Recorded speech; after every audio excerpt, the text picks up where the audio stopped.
UFO Abduction Claims at the End of the 1970s by Charles Lear. By the end of the 1970s, after the 1973 Pascagoula incident and the 1975 Travis Walton case, abduction claims were not only an accepted aspect of the UFO mystery by many investigators, they were considered worthy of attention by the news media, and there are many lengthy newspaper articles detailing reports throughout that decade. The narrative hadn't yet been taken over by the now common reports of being taken aboard a craft by creatures 3 to 4 feet tall, with big slanted black eyes, and being subjected to invasive medical procedures that seemed to have something to do with reproduction. The creatures and the natures of the encounters reported throughout the 70s were varied, but by the decade's end, elements had emerged that would become common in the decades to come. What would also become common in such cases would be the use of regressive hypnosis, which was thought to be an effective means to recover lost memories. However, this technique has since come under criticism, particularly in its use to provide evidence in legal cases, as can be seen in the article titled Hypnosis, Memory, and Amnesia, which was published in the November 29, 1979, Biological Sciences edition of the Philosophical Transactions of the Royal Society, London. In order to get an overview of the newspaper coverage of abduction reports throughout the 1970s, we went through all the issues of the UFO News Clipping Service from that time, which are available at Archives for the Unexplained. In the January 1980 issue, there are 3 articles covering 3 reports, all of them from November 1979. After that, other than a report in the September 14, 1980 London, England Sunday Mirror about a family abduction, there is nothing throughout 1980. In the November 6, 1979 Fresno, California Daily Collegian, there is an article by Lori Granger headlined UFO Captive Tells Her Story in an Informal Talk. Granger reports that on November 26, 1972, Judy Kendall and her 2 sisters left Bodega Bay, California at 5:30 p.m. They were headed for their parents' house in Woodward, California, where they expected to arrive at 8:30 p.m. They instead arrived at 12:30 a.m. with 4 hours they couldn't account for. 5 years later, on the anniversary of the event, Judy Kendall underwent hypnosis. According to Granger, Kendall learned the truth from her own subconscious mind. What she recalled was that she and her sisters had been abducted by a UFO and examined by aliens for 4 hours. According to her, she and her sisters were taken from her car as they approached a bridge 10 miles west of Woodland. 4 hours later, they were returned to the car and they continued over the bridge. According to Granger, Kendall's hypnosis session was arranged by J. Allen Hynek, who was, at the time, the director of the Center for UFO Studies. A friend of Kendall's had advised her to call Hynek. Kendall's recollections were similar to reports that would become common, except for her descriptions of the creatures. She said she was taken aboard a craft and strapped down to a table in a large hexagonal room. As for the creatures, she described a very pretty, black-haired woman who comforted her and told her not to worry, a group of creatures with pale white skin wearing skin-tight gray suits and what looked like oxygen masks, and a creature that was between 6 and 7 feet tall that she called the Witch Doctor. She described the Witch Doctor as having a bulbous-type head with slits instead of ears, gelatinous eyes with elongated pupils, and transparent white skin with red veins showing through. Kendall said that the Witch Doctor told her it will be okay, and sounded as if it was speaking through a megaphone, though she got the feeling that the creatures were speaking to her telepathically. She said that some sort of fluid was taken from her side. The next article, involving an abduction, appeared in the November 14, 1979 Fort Jones, California Pioneer Press. It was written by Hazel Davis and is headlined, Helen White Appears on Real People. According to Davis, on November 7, 1979, White appeared on an episode of Real People on KTVL-TV.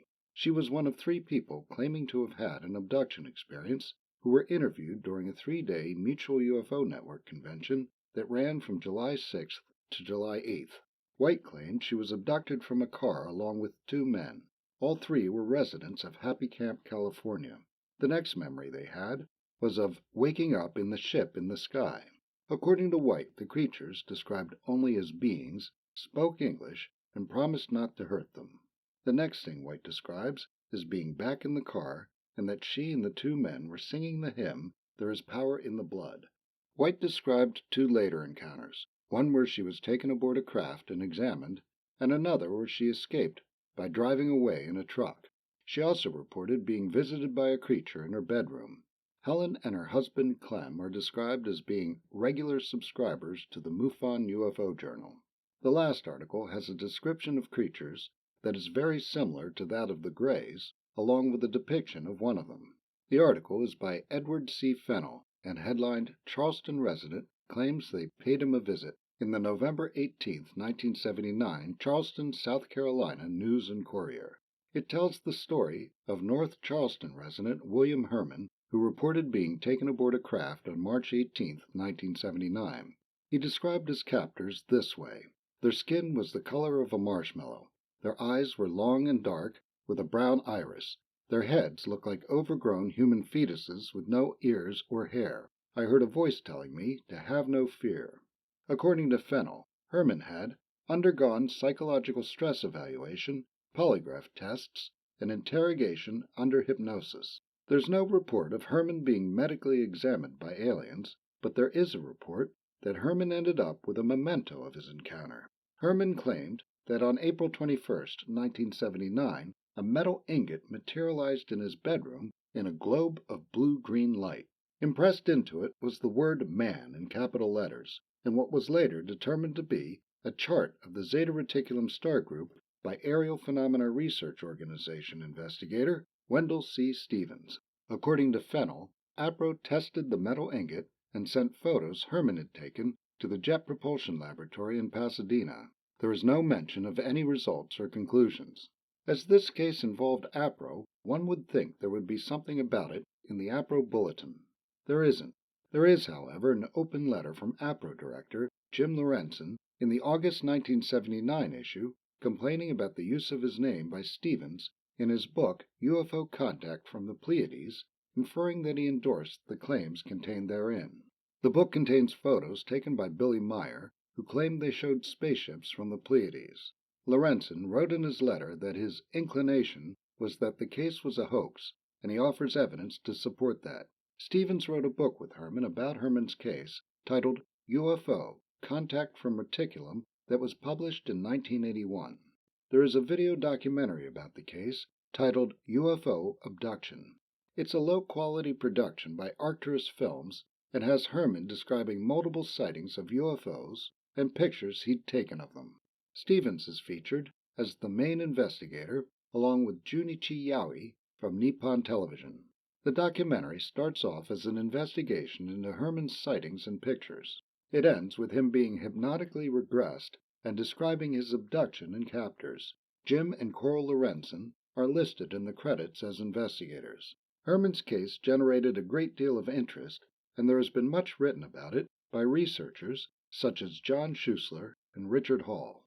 His depiction shows up in Bud Hopkins' groundbreaking 1981 book, Missing Time. All of the creatures depicted in that book are similar to each other and close to what gray aliens are said to look like, but the depiction of a creature described by Betty Andreasen is the only one with the now classic slanted almond-shaped eyes, though they are drawn with irises. Throughout the 80s, there are reports of all sorts of creatures, especially around the time of the 1982 movie E.T. Some of the reported creatures resemble grays, but it seems that the classic gray alien hadn't become cemented in the UFO mythos until Whitley Strieber's 1987 book, Communion.